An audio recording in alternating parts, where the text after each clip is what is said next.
تمہیں اللہ عز و جل کی بارگاہ کی ناراضگی لے ڈوبے.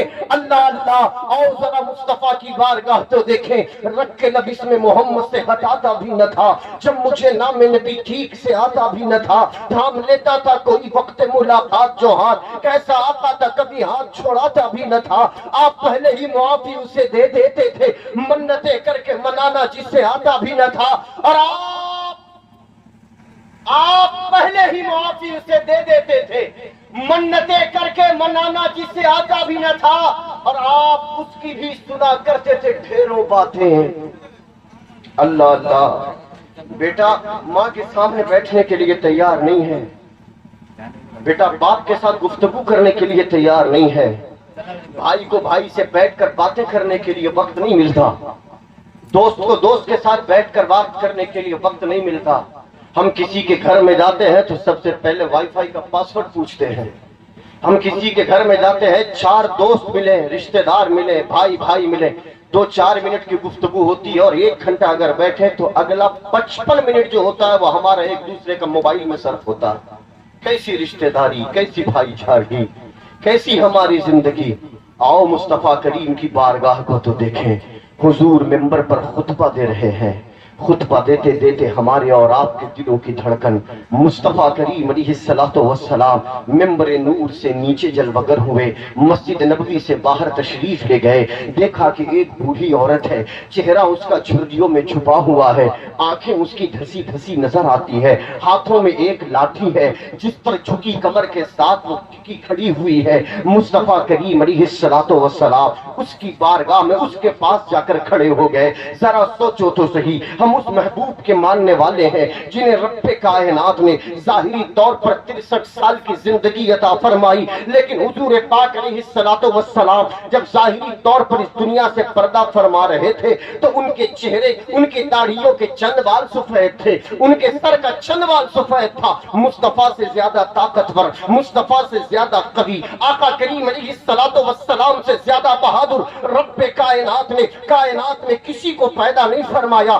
لیکن ابو بکر کیا دیکھتے ہیں, عمر کیا دیکھتے ہیں, عثمان و علی کیا دیکھتے ہیں کہ مصطفیٰ اس بوڑھی عورت کے پاس جا کر جھکی کمر کے ساتھ کھڑے ہو گئے, اپنی کمر کو جھکایا, اپنے کانوں کو اس بوڑھی عورت کے ہونٹوں کے قریب کیا تاکہ اس کو بولنے میں مشکلات کا سامنا نہ کرنا پڑے, وہ بولتی رہے. کائنات کا محبوب, دور و نزدیک کی سنت کے, دور و نزدیک کے سننے والے وہ کان لالے کرامت پہ لاکھوں سلام. وہ ممبر پر بیٹھ کر بھی اس کی بمتا سن سکتے ہیں, وہ ممبر پر رہتے ہوئے بھی اس کی فریاد سن سکتے ہیں, لیکن دنیا کو درس تو دینا تھا کہ آمنہ کے لال کے اخلاق کی ایک جھلک تو دیکھو. اس بوڑھی عورت کے پاس مصطفیٰ کھڑے ہو گئے, کمر کو جھکائے ہوئے ہیں, اپنے کانوں کو اس کے ہونٹوں کے قریب کیا ہے. اس نے حضور کی بارگاہ میں اپنی کہانیاں سنائی ہے, اپنی بمتا سنائی ہے, اپنی رودات سنائی ہے, اپنی فریاد سنائی ہے, اپنا دکھڑا سنایا ہے.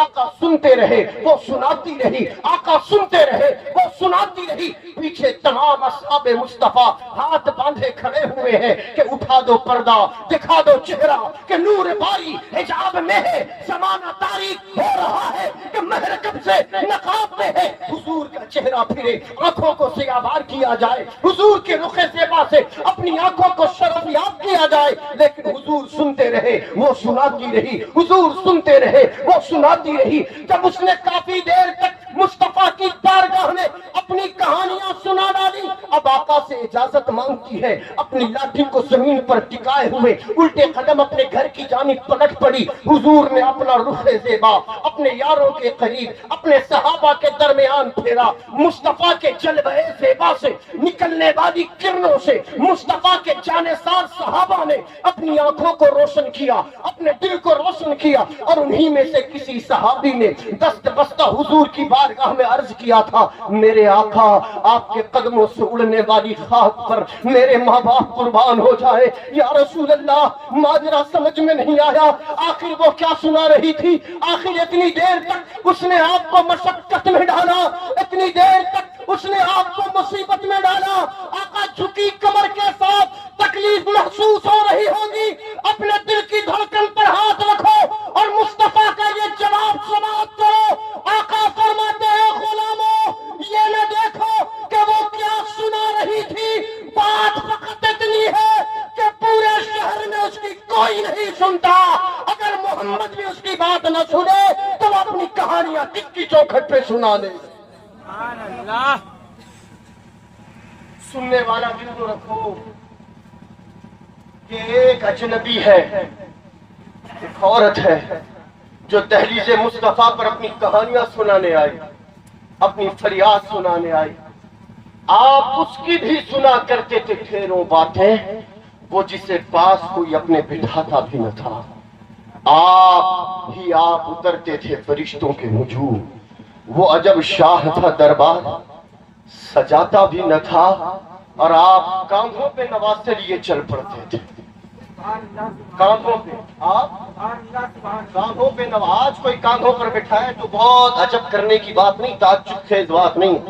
حضور نے اس دور میں اپنے نواسوں کو کاندھوں پہ بٹھایا. شاعر نے نقشہ کھینچا، کہا آپ کاندھوں پہ نواسے لیے چل پڑتے تھے، گود میں جب کوئی بچوں کو بٹھاتا بھی نہ تھا. آپ کاندھوں پہ نواسے لیے چل پڑتے تھے، گود میں جب کوئی بچوں کو بٹھاتا بھی نہ تھا. جبھی تو تاجدار بریلی نے کہا اللہ کی سرتابہ قدم شان ہے یہ، انسان ہی انسان، وہ انسان ہے یہ. قرآن تو ایمان بتاتا ہے انہیں، اور ایمان یہ کہتا ہے میری جان ہے یہ. ایمان یہ کہتا ہے میری جان ہے. اللہم صلی علی سیدنا و مولانا محمد وعلی آلہ وصحبہ وبارک وسلم. صلاۃ و سلام علیک یا رسول اللہ صلی اللہ علیہ وآلہ وسلم. بہت اختصار کے ساتھ چند منٹوں کے لیے حاضر. قرآن نے کہا یا ایھا الذین آمنوا توبوا الی اللہ توبۃ نصوحا. علماء بیٹھے ہیں، پوچھیں ان سے، اے ایمان والو، اے ایمان والو، اللہ کی طرف رجوع کرو، اللہ کی طرف پلٹ جاؤ. توبۃ نصوحا، ایسا پلٹو کہ دوبارہ پھر واپس گناہ کا ارادہ نہ کرو. ایسا پلٹو، ایسی توبہ کرو کہ پھر اس توبہ کو توڑنے کی جرت نہ کر سکو. یہاں جتنے لوگ بیٹھے ہیں، جتنے لوگ، کوئی ایک بندہ بھی ایسا نہیں ہوگا جو یہ کہنے کی جرت کر سکے کہ ہاں میں نے کوئی گناہ نہیں کیا. کوئی ایک بندہ ایسا نہیں ہوگا جو یہ کہنے کی جسارت کر سکے کہ مجھ سے کوئی خطا، مجھ سے کوئی لفظش، مجھ سے کوئی جرم نہیں ہوا. آقا فرماتے ہیں کہ ہر انسان خطا کار، ہر انسان، لیکن بہترین خطا کار وہ ہے جو غلطیوں کے بعد، خطاؤں کے بعد، لفظشوں کے بعد اپنے رب کی بارگاہ میں رجوع کر لے. 60 سال کی زندگی ہم نے گزاری، 40 سال کی زندگی ہم نے گزاری، 50 سال کی زندگی ہم نے گزاری. جو عادت 20 سال کی عمر میں تھی وہ 40 سال کی عمر تک ہے. جو عادت 30 سال کی عمر میں تھی وہ 50 سال تک ہے. جو عادت، جو خرابی، جو جرم، جو لغزش، جو خطائیں، جو گناہ ہم سے آج سے 10 سال پہلے ہوتے تھے وہ آج بھی ہماری زندگی میں ہے. تو پھر سوچ کر دیکھو کہ رمضان کے روزے ہمیں کیا دے گئے، ہماری عبادتیں ہمیں کیا دے گئی، نمازوں کی پابندیاں ہمیں کیا دے گئی، جلسوں کی حاضری ہمیں کیا دے گئی، علماء کے خطابات ہمیں کیا دے گئے، پیران کرام کی بارگاہ سے ہم نے جو دعائیں لی اس کا فیض اور اس کا اثر ہمیں کہاں لے کر گیا. اگر ہماری زندگی گناہوں کے اڈے سے باہر نہیں نکلی، اگر ہماری زندگی گناہوں کے جرموں کے اڈوں سے باہر نہیں نکلی تو خدا کی عزت و جلال کی قسم نہ سمجھو گے تو مٹ جاؤ گے. اے ہندی مسلمانوں، تمہاری داستہ تک بھی نہ ہوگی. اپنے آپ کو پہچان دو، ہمارا کوئی رب ہے، ہمارا کوئی مالک ہے، کوئی خالق ہے، کوئی رازق ہے جو ہم سے سوال کرنے والا ہے، جو ہم سے پوچھنے والا ہے. توبۃ نصوح کے بارے میں مفسرین اکرام نے فرمایا کہ گناہگار جو ہوتا ہے وہ 3 قسم کا ہوتا ہے. بلند آواز سے، کتنی قسموں کا؟ 3 طرح کا گنہگار ہوگا. ایک گناہگار وہ جو گناہ کرے اور گناہ کے کرنے کے بعد سرے سے انکار کر دے کہ میں نے یہ گناہ نہیں کیا. گناہ کیا اور اس سے جب پوچھا جائے تو وہ ڈائریکٹ انکار کہ میں نے نہیں کیا. ایسا گناہگار اللہ عز و جل کی بارگاہ کو ناراض کرنے والا، سخت ناراض ہوتا ہے پروردگار.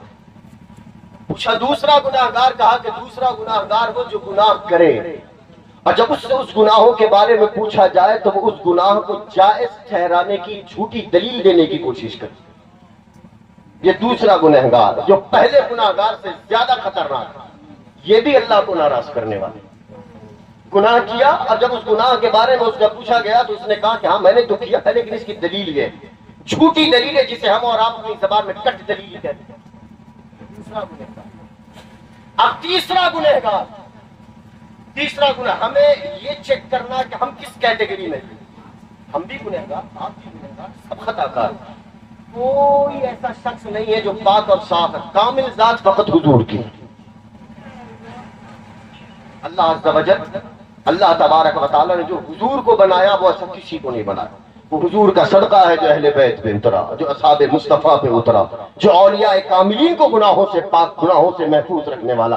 لیکن ہماری اور آپ کی زندگی گناہگار کی تیسری قسم، فرمایا تیسرا گناہگار وہ کہ جب گناہ کرے اور اس سے اس گناہ کے بارے میں پوچھا جائے تو برجستہ کہہ کہ ہاں مجھ سے غلطی ہو گئی، میں بندہ عاجز، مجھ سے خطا ہو گئی، مجھ سے لغزش ہو گئی، اللہ میرے اس گناہوں کو معاف فرمانے والا۔ مفسرین فرماتے ہیں کہ وہ دو گناہگار بڑا خطرناک، لیکن تیسرا گناہگار جس نے فوراً اقرار جرم کر لیا، رب کائنات اقرار جرم کی برکت سے اس کے گناہوں کو معاف فرما دے۔ یہ تیسرا گناہگار۔ ہمیں دیکھنا ہے کہ ہم کس کیٹیگری میں رکھتے ہیں۔ دارالعلوم تیغیہ کنز العلوم کے اس سالانہ اجلاس میں اس اسٹیج پر بیٹھ کر میں ایک دعوت فکر آپ کو دینے کی کوشش کر رہا ہوں۔ ہمارا حال کیا ہے بتاؤ؟ ہمارا حال، موبائل چوری ہو جائے نا تو اس پہ آنسو آ جاتے ہیں، بیٹے کو چوٹ لگ جائے تو اس پہ آنسو آ جاتے ہیں، گھر میں میت ہو جائے تو اس پہ آنسو آ جاتے ہیں، مسجد سے اگر اچھی چپل چوری ہو جائے تب بھی لوگوں کی آنکھوں میں آنسو آ جاتا ہے، کسی نے فون ریسیو نہیں کیا تب بھی آنکھوں میں آنسو آ جاتا ہے۔ ہمارا حال یہ ہے کہ کوئی گفتگو نہ کرے تو آنکھوں میں آنسو آ جاتا ہے۔ ہم نے اپنے آنسوؤں کو اتنا سستا کر لیا، اتنا سستا کر لیا کہ جب چاہا اسے دنیاوی معاملات میں بہا دیا، لیکن قدر و قیمت والے آنسو تو وہ ہیں کہ جو راتوں میں اٹھ اٹھ کر اپنے رب کی بارگاہ میں اپنے گناہوں کو یاد کر کے خشیت خداوندی سے اپنے آنکھوں سے آنسوؤں کے قطرے نکالتے ہیں۔ آقا فرماتے ہیں کہ جو آنکھوں سے راتوں میں آنسوؤں کا قطرہ اپنے گناہوں پر پشیمان ہو کر نکالتا ہے، رب کے فرشتے اسے ہاتھوں میں اٹھاتے ہیں۔ اس کے گناہوں سے نکلنے والے آنسوؤں کے قطرے کی شان یہ ہے کہ وہ زمین پر بھاگ نہیں گرتا، اللہ اس کے گناہوں کو پہلے معاف فرما دے۔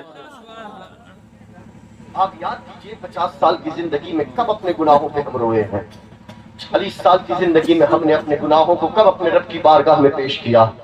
ہم نے وہ گناہ جو تنہائیوں میں کیے، ہم نے وہ گناہ جو دنیا والوں کے سامنے کیے، ہماری وہ لفظیں، وہ خطائیں جس سے ہماری زبان سے نکلنے والے جملوں نے نہ جانے کتنے دلوں کو تار تار کیا، ہماری زبان سے نکلنے والے جملے اور گالیوں نے نہ جانے کتنے دلوں کو زخمی کیا اور چور چور کیا۔ بتائیے کہ اس کے بارے میں پوچھنے والا آپ کا رب جب آپ سے پوچھے گا تو آپ کے پاس جواب کیا ہوگا؟ آقا ارشاد فرماتے ہیں کہ دو قطرے ایسے ہیں جو اللہ کی بارگاہ میں بڑے مقبول، دو قطرے، ایک وہ قطرہ جو رات میں گناہگار اپنے آنکھوں سے نکالتا ہے خشیت خداوندی میں ڈوب کر، اور دوسرا قطرہ وہ جو مرد مجاہد میدان جنگ میں اسلام کی بقا کے لیے لڑتا ہے اور دشمن کی جانب سے چلنے والی حملہ آور شے اس کے جسم کو چھلنی کرتی ہے، خون کا قطرہ زمین پر بعد میں گرتا، اللہ اس کے گناہوں کو پہلے معاف فرما دیتا ہے۔ لیکن ان دونوں قطروں کا جب حضور نے تذکرہ کیا تو پہلے گناہگار کی آنکھوں سے نکلنے والے آنسوؤں کا تذکرہ کیا۔ ہم کتنا دور اللہ کی بارگاہ سے ہوتے جائیں گے؟ کوئی ہے جو یہ گارنٹی دے سکتا کہ میں حج کرنے کے بعد ہی موت کو گلے لگاؤں؟ کوئی ہے جو یہ گارنٹی دے سکتا ہے کہ بیٹوں کی شادی ہو جائے گی اس کے بعد موت میرے دروازے پہ دستک دے گی؟ کوئی ہے جو اس بات کی گارنٹی دے سکتا ہے کہ فلاں پلاٹ خریدا ہے اس پر بلڈنگ کی تعمیر کر لوں گا اس کے بعد اللہ کی بارگاہ میں حاضری ہوگی؟ کوئی ہے؟ میرے آقا نے فرمایا، حضور کی حدیث کا مفہوم ہے کہ ہماری امت 60 اور 70 سال کے درمیان اس دنیا سے چلی جائے، ہماری عمر بڑی مختصر سی، 40 سال اگر کسی نے گزارا ہے تو فقط 20 سال بچے ہوئے، وہ بھی اللہ ماشاء اللہ اگلا سیکنڈ بھی اس کی موت کا ہو سکتا۔ ہم میں سے اکثر جس کی موت ہوتی ہے ذرا غور تو کریں کہ ان کی عمر کا تقاضا کیا تھا، کون بچانے والا، کون پوچھنے والا؟ یہاں آنکھ بند ہوئی، اعمال منقطع ہو گئے سوائے 3 کی، جو اس نے علم پھیلایا، سوشل کام کیا، یا پھر اس کی اولاد جو اس کے حق میں مغفرت کی دعائیں کرے۔ کوئی ہے بچانے والا؟ کوئی ہے ہاتھ تھامنے والا؟ ہماری گناہوں سے، ہمارے جرموں سے، ہماری لغزشوں سے بچانے والا کون؟ جتنے لوگ یہاں پر بیٹھے جتنے لوگ یہاں پر بیٹھے ان میں سے اکثر کا حال یہ ہے کہ 60 سال کی زندگی پائی، حافظ قرآن کے سروں پہ دستار حفظ کا تاج دیکھتے ہیں، خوش ہوتے ہیں، گلوں میں پھول اور مالاؤں کے ہار ڈالتے ہیں، ان کو انعام اکرام سے نوازتے ہیں، لیکن ذرا دل پر ہاتھ رکھ کر ایک بار اپنے آپ سے پوچھنا کہ 60 سال کی زندگی میں کتنی مرتبہ تم نے اللہ کے کلام کو پڑھا اور سمجھا ہے؟ کتنی مرتبہ خدا کے کلام کی تم نے تلاوت کی ہے؟ کتنی مرتبہ اللہ تبارک و تعالیٰ سے تم نے باتیں کی ہیں؟ بزرگ فرماتے ہیں کہ جب مجھے اللہ سے بات کرنا ہوتا تو میں نماز پڑھتا ہوں، اور جب اللہ کو مجھ سے باتیں کرنا ہوتا تو میں قرآن کی تلاوت کرتا ہوں کہ میرا رب مجھ سے کیا کہتا۔ ہم کب تک گناہوں کے دلدل میں، جرم کی لغزشوں کی وادیوں میں غوطہ زنی کرتے رہے؟ کوئی جو بچانے والا ہونا، اللہ کے حبیب کی شفاعت پر امید ہے، بھروسہ ہے، یقین کامل ہے، لیکن سب کچھ حضور کی شفاعت۔ ہم گناہ کرتے جائیں اور حضور ہمیں بخشوا دیں گے، ہم گناہ کرتے جائیں حضور ہمیں بخشوا دیں گے۔ چہرہ تو بنائے حضور کا سامنا کرنے کا۔ ہماری راتیں کیسی گزرتی ہے، ہمارا دن کیسے گزرتا، ہمارا سفر کیسے گزرتا، ہماری محفلیں کیسی ہوتی ہے، ہماری تنہائیوں کا حال کیا ہے، تنہائیوں کا حال کیا ہے۔ جتنے لوگ ہیں یہاں پر، جتنے لوگ، میں اگر ابھی ہاتھ اٹھاؤں تو سب کا ہاتھ اٹھے گا، کتنے لوگ حضور کو دیکھنا چاہتے ہیں، دیکھنا چاہتے ہیں، حضور کا دیدار کرنا چاہتے ہیں، کرنا چاہتے ہیں؟ ایک نسخہ بتاتا، اللہ سب سے پہلے مجھے اور اس کے بعد آپ کو اس پر عمل کرنے کی توفیق دے۔ ان آنکھوں کو وہ نہ دکھاؤ جو حضور دیکھنا پسند نہ کرے، ان آنکھوں کو وہ نہ دکھاؤ جو حضور دیکھنا پسند نہ کرے۔ اور سارا مفہوم آپ سمجھ چکے ہیں۔ ہم اپنی آنکھوں کو بے حیا بنائیں، ہم اپنے دل کو داغدار بنائیں، ہم اپنی آنکھوں کو اتنی بے حیا اور اتنی بے حیا بنائیں کہ ہم اپنے بھائی کے ساتھ وہ مناظر دیکھنے کی جرت نہ کر سکیں۔ ان آنکھوں کو ہم نے اتنا پاپی، اتنا مجرم، اتنی خطا کار بنا دیا کہ ان آنکھوں میں حضور سماتے ہی نہیں ہیں۔ ان آنکھوں سے گناہوں کا پردہ ہٹائے اور پھر دیکھیں کملی والا پہلے اپنا گنبد دکھائے گا اور پھر گنبد والا آپ کے خوابوں میں تشریف لائے گا۔ حضور کو دیکھنا چاہتے ہیں تو اپنی آنکھوں کو پاپی بنانے سے بچائیں، اپنے دل کو پاپی بنانے سے بچائیں، اپنی زبان کو مجرم بنانے سے بچائیں، اپنے آپ کو اس طرح بنائیں جیسے حضور چاہتے ہیں۔ اپنے دل میں، اس دل میں اگر تکبر ہوگا حضور نہیں آئے گا، اس دل میں غرور ہوگا حضور نہیں آئے گا، اس دل میں انانیت ہوگی حضور نہیں آئے گا، اس دل میں جرم ہوگا، خطائیں ہوگی حضور نہیں آئے گا۔ یہ دل اگر گناہوں کی سیاہی سے بالکل سیاہ ہو چکا ہوگا حضور نہیں آئیں گے۔ حضور کو بلانا ہے تو پہلے اس دل کو روشن کرو، حسد سے پاک کرو، جلن سے پاک کرو، کینہ کپٹ سے پاک کرو، غرور سے پاک کرو، بے ایمانی سے پاک کرو، بد اخلاقی سے پاک کرو، بد کرداری سے پاک کرو۔ اس دل کو اتنا اجلا کر دو کہ جب دل تمہارا نورانی ہوگا تو اس دل کی نورانیت مصطفیٰ کریم علیہ السلام کی بارگاہ میں دست عرض کرے گی، یا رسول اللہ، یہ دل کا مکان آپ کی آمد کا انتظار کر رہا ہے، خدا کی عزت کی قسم مصطفیٰ تمہارے قلوب میں آئے۔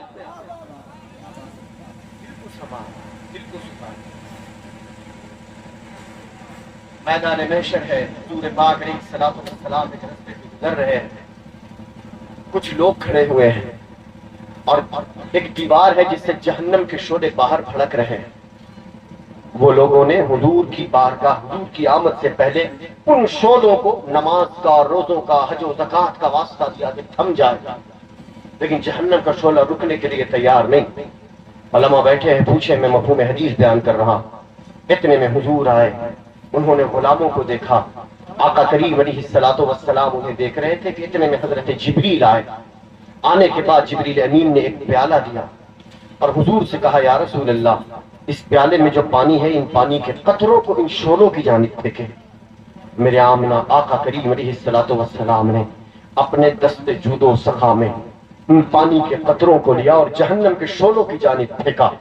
پانی کے چند قطرے جہنم کے شعلوں کی جانب پھینکا، جہنم کے شعلے ماند پڑ گئے، مدھم پڑ گئے۔ حضور حیرت میں جبریل امین سے پوچھتے ہیں، اور عالم الغیبی والشہادہ میرے آقا کریم علیہ الصلوۃ والسلام ہر ظاہری اور چھپی ہوئی چیز کے جاننے والے، رب تبارک و تعالیٰ نے اور کوئی غیب کیا تم سے نہا ہو بھلا، جب نہ خدا ہی چھپا تم پہ کروڑوں درود۔ حضور جانتے ہیں، باوجود اس کے امت کے درس کے لیے جبریل سے پوچھتے ہیں، جبریل ان پانیوں میں ایسا کیا اثر تھا کہ جنہیں نماز اور روزوں کے واسطوں نے نہ ماند کیا، یہ پانی کے چند قطروں سے وہ ماند پڑ گئے، مدھم پڑ گئے۔ آقا کریم علیہ الصلوۃ والسلام کی بارگاہ میں حضرت جبریل امین عرض کرتے ہیں، یا رسول اللہ، یہ پانی کا وہ قطرہ ہے، نہ یہ زمزم ہے، نہ یہ کوثر ہے، یہ نہ رہ فرات کا پانی، نہ کسی دریا اور سمندر کا پانی۔ آقا یہ وہ پانی کے قطرے ہیں جب آپ کی گناہ گار امت راتوں میں اٹھ اٹھ کر اپنے گناہوں کو یاد کر کے اپنے رب کی بارگاہ میں خشیت کے آنسو بہایا کرتی تھی۔